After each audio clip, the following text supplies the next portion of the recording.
Welcome to the next panel. It's not a panel, it's an interview. And I can tell you that I really fight it hard for this. I invited two extremely strong persons on stage. Ulricke Zeitlinger is the editor-in-chief of the prestigious Buddha products like Freundin, a new one, Donna, Velvet. What else?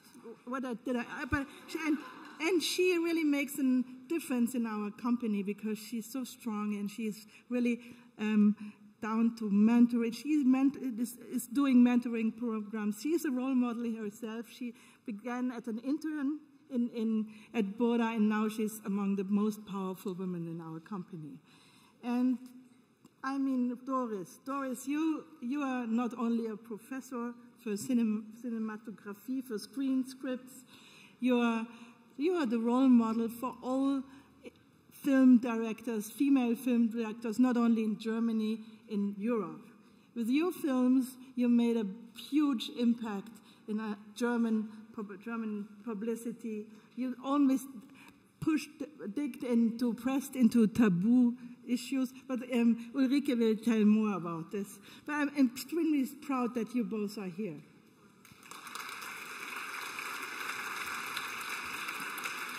Doris and Uli, you make my conference. Please, come.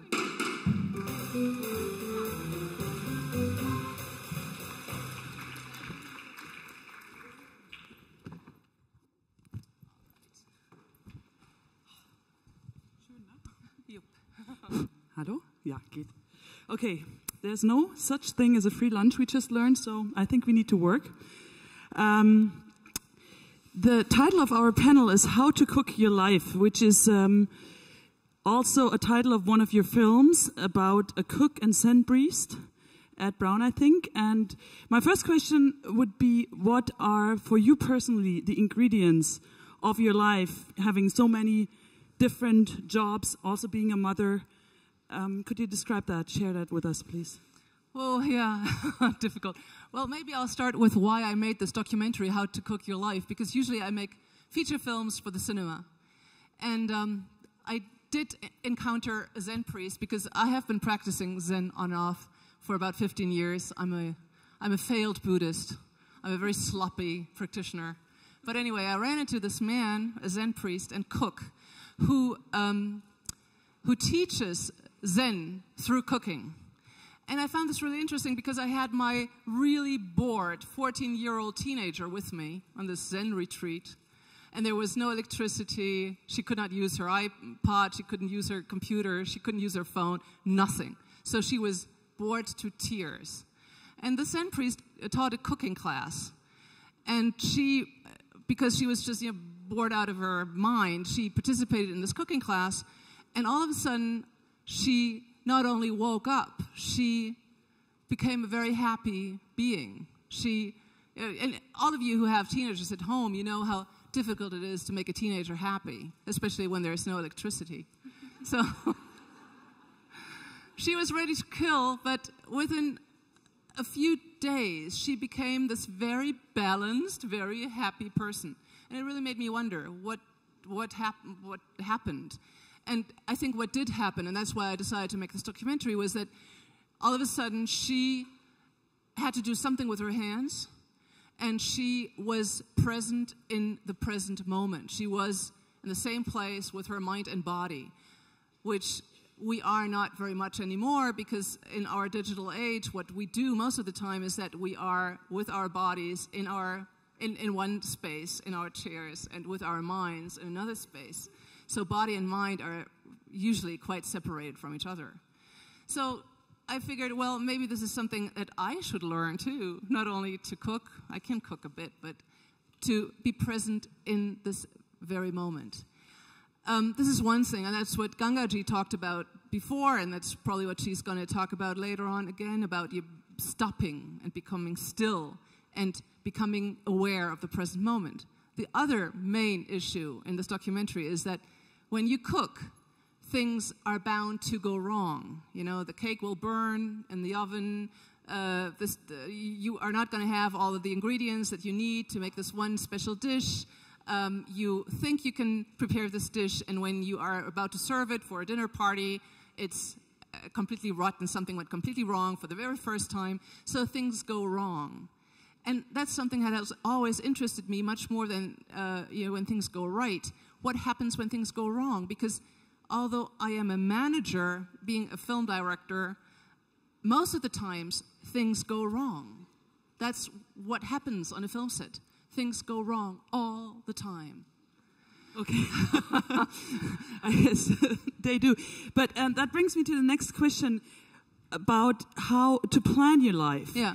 Because indeed things do go wrong. You can plan, but then in the end, it never goes as you thought it would. So looking at your life as a professional filmmaker, how would you say you did plan your life, and where did it go wrong? How did you, get back on track? Yeah, and that's with this things that go wrong with this whole idea of that. Yes, things will go wrong, and there is no way that your life will succeed, that you will succeed entirely ever in your life. Things are bound to, or you are bound to fail. Things are bound to go wrong, which is very much contradictory to what we in the West believe in. We do believe on a very deep down level that one day everything is going to fall right into place, and then everything is going to be just great, and then we will be happy, and the entire family will be happy, and we will be successful, and there's going to be enough money, and we're going to have the right house. So we do live in this very utopian world, or we have this utopian idea that one day I'm going to be slim enough, I'm going to be beautiful enough, one day it's all going to work out. Is it typically West or also typically female? Both, yeah. Both. More female probably than male, that everything is going to come together. I mean, I still dream of my perfect bikini figure. I mean, that's totally insane. I will never have it. And when I did have it, when I was 18, I hated myself. And I would, rather, I was sitting, I remember myself sitting on a beach in a sweater because I would not dare wearing a bikini. I had the perfect figure. So this is just a metaphor for accepting that things will not go right. And I tried to adopt this no concept of the concept that things will eventually come together and succeed for my way of working. Because I realized that I, as a woman, I am much more used to things going wrong. Especially when I became a mother and I was a film director at the same time, I was in a horrific situation most of the time where, of course, I tried to have the perfect babysitter, again, something that is not going to happen ever, the perfect babysitter. And I found myself having to direct a film with my child sitting on my knees, and me talking to the actor and trying to explain to the actor or actress that I wanted something differently. And my child saying at the age of 3, no, that was great, or you're just interfering all the time, which led me to a total exhaustion level. I was just completely exhausted, and I was close to fainting on the set, because you do work 14, 15 hours sometimes on a shoot, and I had to juggle things that I could not keep all my balls up in the air. I just could not.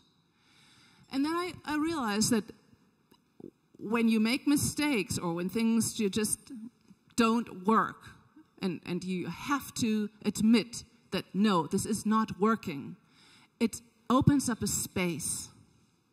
And if you learn how to use that space, then something interesting happens, which is creativity. Because it gives everybody space to breathe. So after a lot of suffering, I mean, this did not happen from one day to the next, that I realized that this might be my female system, my female way of working. It had, after a long period of total exhaustion and of deep doubts and of horrific incidents on the sets, I tried to make that my style of working.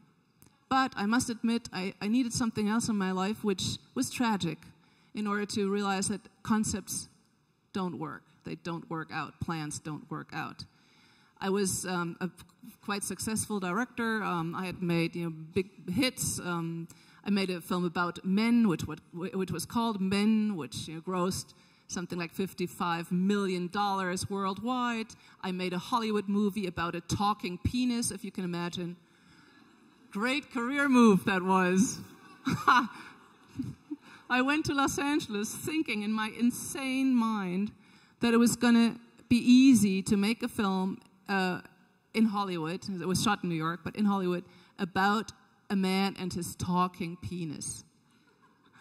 Well, it didn't go over too well. It did have its moments, though. It did have its moments. Just a brief anecdote to illustrate that I've come a long way.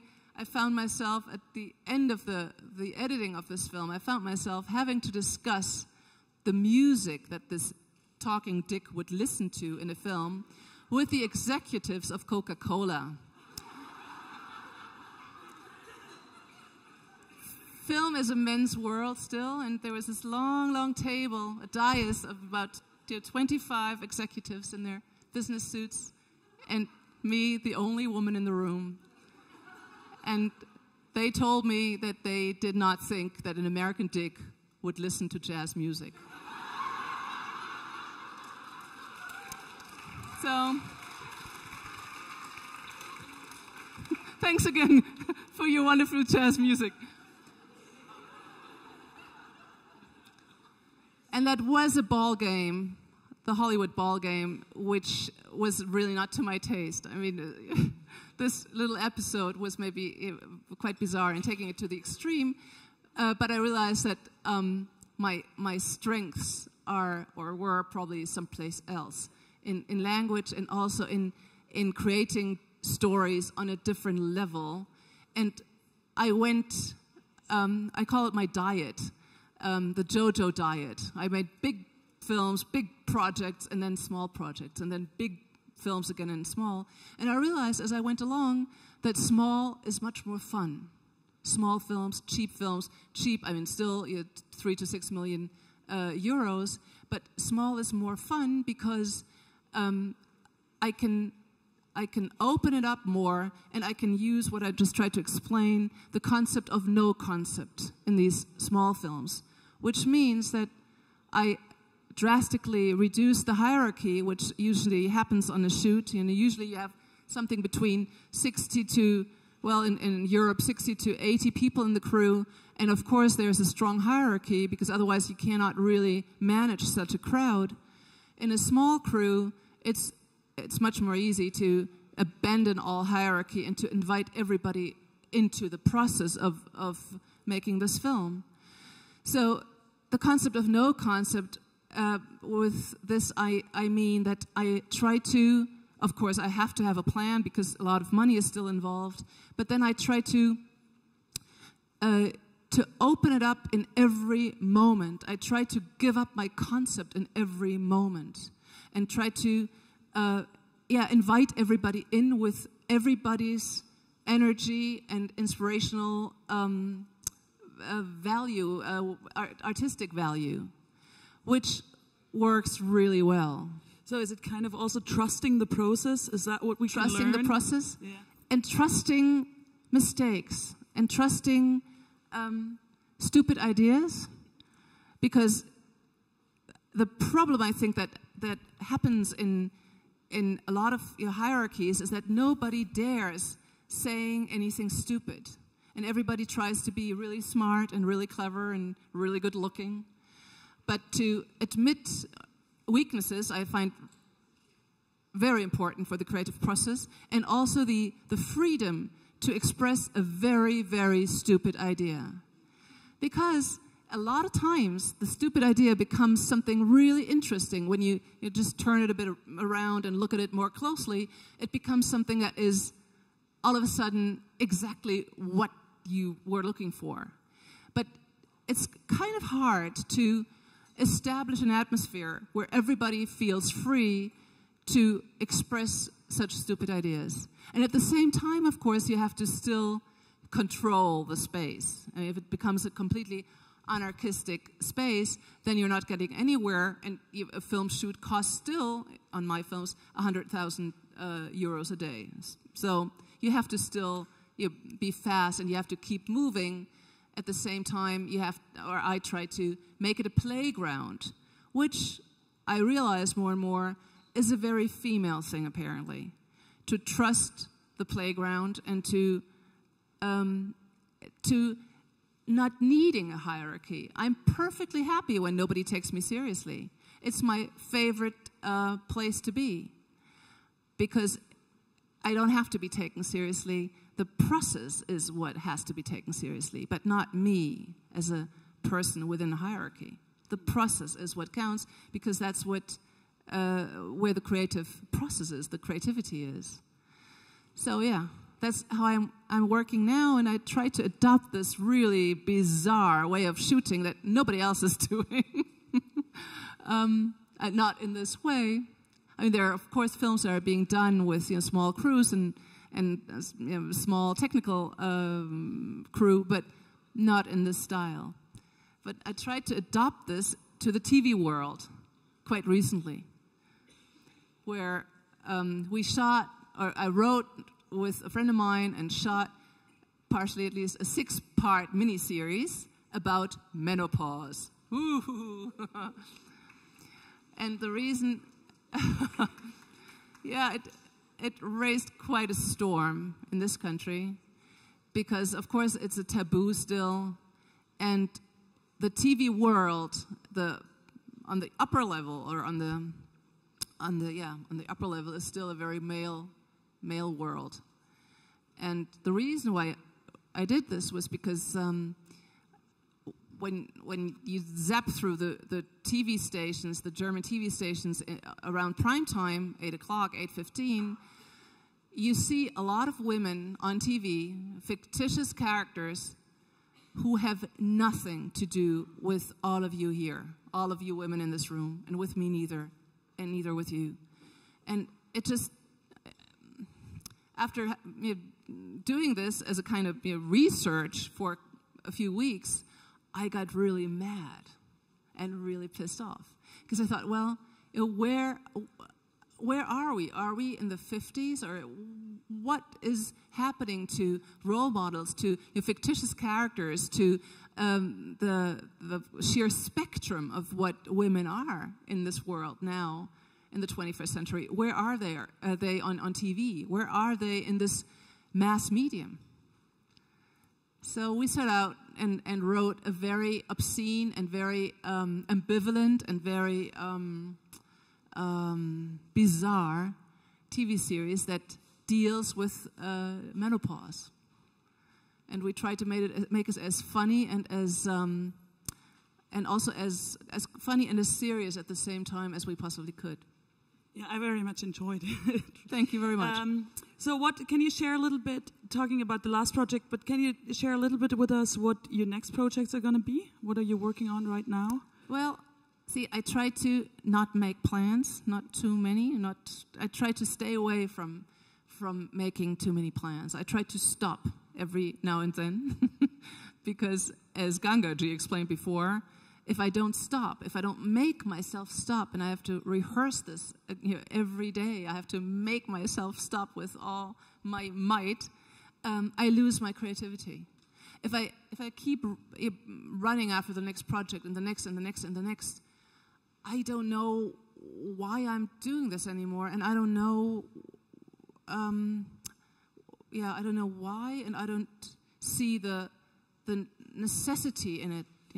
Then it becomes a career move, or then it becomes something that has nothing to do with my creative urge. So stopping between the projects is also to load up the echoes, to get new energy. So how do we have to think about that? I have a what stopping do you do? device. Do you sit in your garden the whole day? No, I don't have a garden. I have a stopping device. My blue hammock. It's a perfect hammock. I can tell you exactly where to get it. On Theresienstraße is a Globetrotter store, and they sell my perfect hammock. I've had this hammock for 20 years now. And I go to the little cemetery in Schwabing, for instance, or to the English garden. I know exactly where the trees are that have the right distance.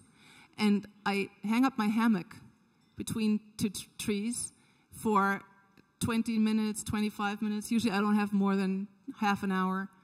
And lying in this hammock is my little paradise, is my break. And yeah, I've been doing this for 20 years, but only yesterday, a gardener from the city of Munich came by and told me that it's forbidden. But he's not going to be around much, this gardener, I figured, so I'm going to, yeah. So, yeah, I try to have no plans. I try to stick to a very famous haiku, which is something that I will never achieve and something that is very hard for us working women.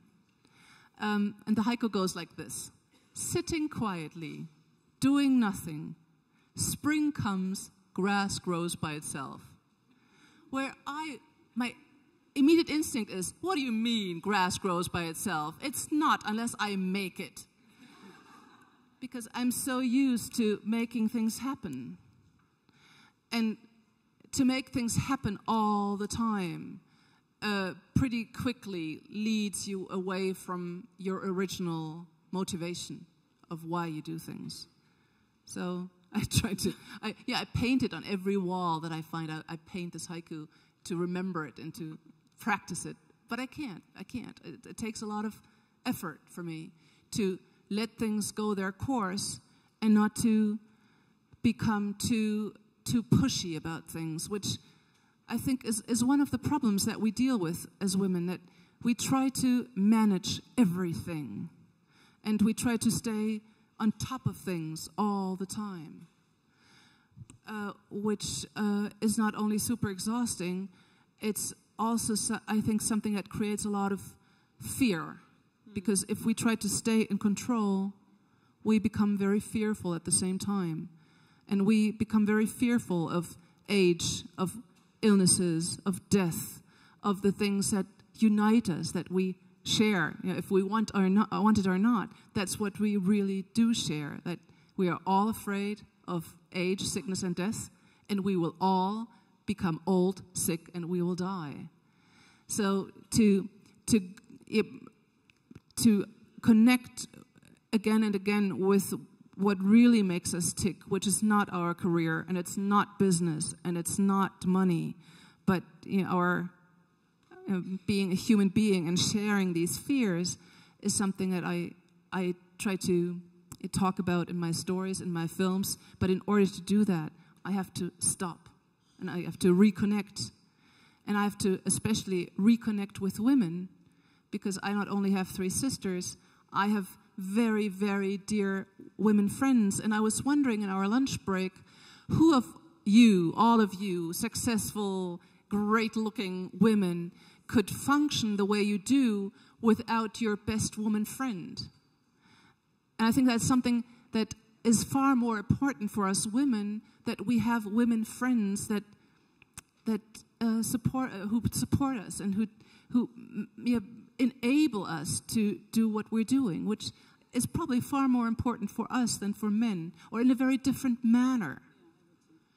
And also, my 3 sisters, my mother, all women, or the women of the 70s. I look at all the women now, and I think, well, if it was 75, it is almost like a time warp. It could be 75, first women's conference in Berkeley, but everybody's wearing really expensive clothes all of a sudden.